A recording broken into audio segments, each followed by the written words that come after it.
Hello, welcome back to Walk and Talk. My name's Dan. Here at the beach today, Lake Ontario, with the Seiko 5KX SRPD 151, the navy blue dial.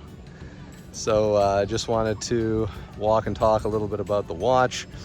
I know I lamented in a previous video about the 5KX kind of lacking some of the specs of the SKX, which it replaced.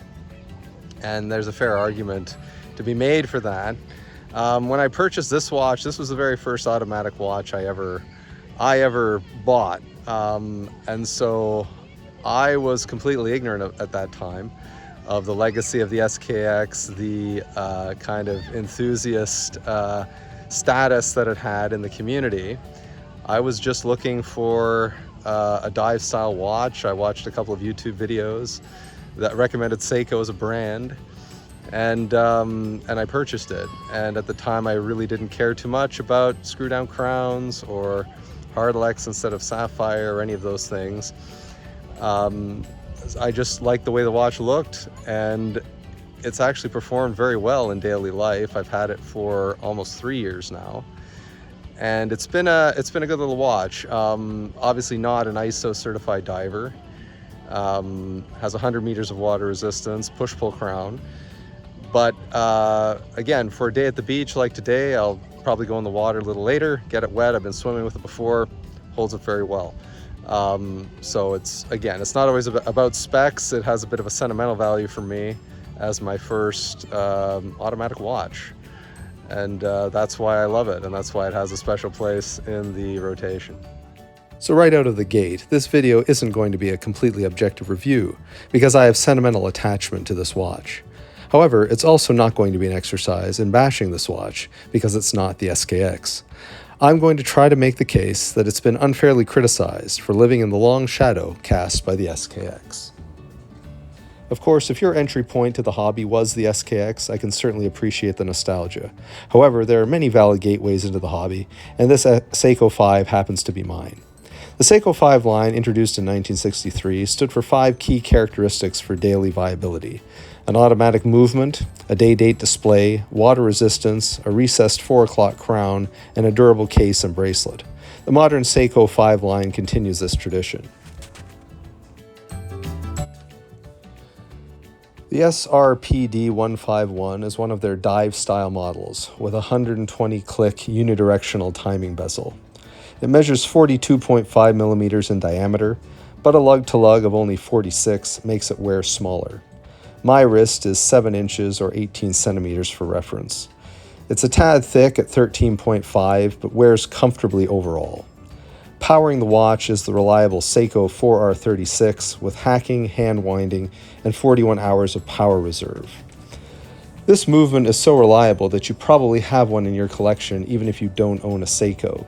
The unbranded NH36 or date-only NH35 has been used in a number of other micro brands. While we're on the subject of the SKX versus the 5KX or the SRPD series, it does have a far superior movement, right? I mean, very few people talk about that enough.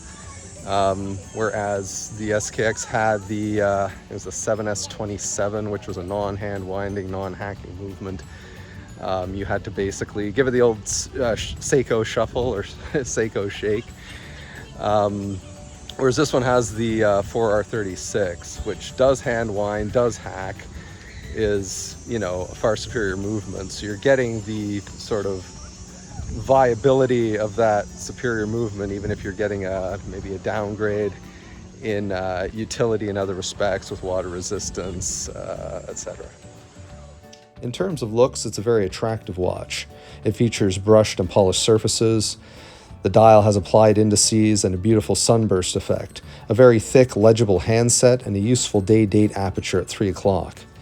It has minimal text so as not to clutter the dial, simply the Seiko 5 word mark below the 12 and automatic above the 6. This reference is a beautiful navy blue dial, and if there's one area Seiko excels even in their lower price tiers, it's dial finishing. Covering the dial is a flat piece of Hardlex, Seiko's proprietary hardened mineral crystal. There are some for whom the lack of sapphire will be a deal breaker.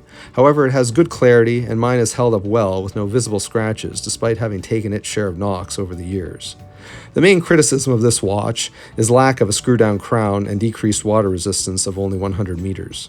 Since the crown is recessed at 4 and protected by crown guards integrated into the case, it's actually quite difficult to accidentally engage the crown. Let's take the watch swimming and see how it goes. Alright, I've just come out of the water. Watch held up quite well. 100 meters of water resistance, suitable for swimming. I'm not a diver. But if you want the peace of mind of a screw-down crown, of course, there's other options. In Seiko's Prospex lineup, you can get, the Turtle, the Samurai, or something like that. However, those are bigger watches. I mean, short lug to lug, so they wear quite compact, but I would argue they don't offer the same daily viability that the 5KX line offers. And I think that's kind of where Seiko's positioning these for people who just want a capable watch and aren't necessarily concerned about professional specifications. The Turtle and the Samurai are also more tool watches in their design and less likely to pair with more formal attire. I find it ironic that the recently released Citizen Suyosa Shore, which is also a dive-style watch with 100 meters of water resistance, push-pull crown, gets a lot of love from the community despite being positioned in the same way and aimed at the same consumer as the SRPD line. Granted, the Shore is not replacing a beloved discontinued reference, but if your enjoyment of the 5KX is not impaired by nostalgia for the SKX, I think it's a perfectly viable watch. Despite all of that, there are some downsides, some of which we've already covered. The bezel action is spongy, but fortunately there are no alignment issues on my reference. The stock bracelet is also not very good, with hollow end links and a stamped clasp. I have mine on an aftermarket bracelet from Long Island Watch, the BRAC 93, but there are many upgrades available. With a 22mm lug width, you should also have no problem finding nylon or rubber strap options. And then there's the price. I purchased mine for $300 Canadian 3 years ago. That price is becoming harder to find. You should definitely not pay MSRP, but even street prices are creeping up between $400 and $450. At that price, you have many other options, many of which are better spec'd. It just depends on what you value.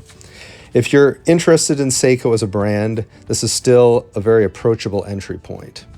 Thanks for watching. Please like and subscribe for more content.